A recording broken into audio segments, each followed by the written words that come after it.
Құрметті оқырмандар, каналыма қош келдіңіздер. Қазақ тіл каналының дамуына үлес қосып жатқан әрбір жанға алғысым шексіз. Каналыма тіркеліп, лайк басуды ұмытпаңыздар. Өмірдің аралас ақ-қарасы, кейде мұң, кейбір кезде шаттанасың. Бірде налып ренжисің жақыныңа, бірде сол жақыныңмен мақтанасың. Өмір солай сан түрлі құбылады, кейде тоңып, кейде жаның жылынады. Қуаныштан бірде жаның жадыраса, ал бірде тамаққа өксік тығылады.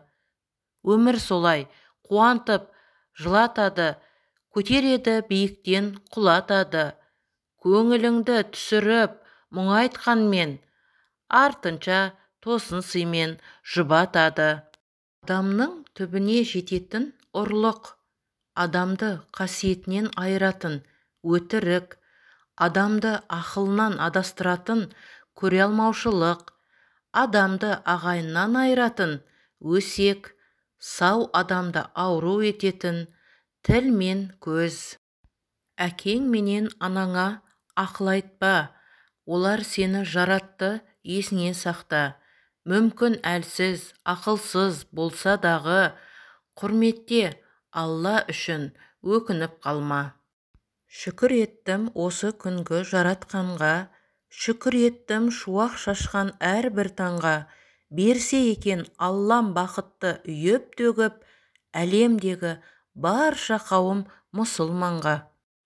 Әр пендеге Алладан бар несібе, алаңдайсың, уайымдайсың несіне.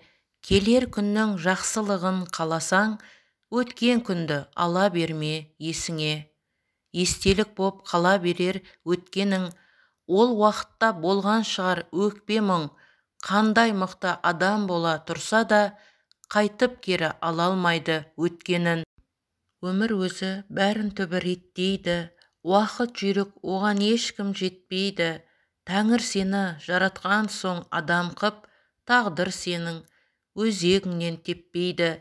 Шыдау керек, бәрін жеңіп сабырмен, өмір сынақ, сабақ алар бәрінен. Өз күніңді өзің түзеп аласың, жақсы көрсең айналаңды жаныңмен.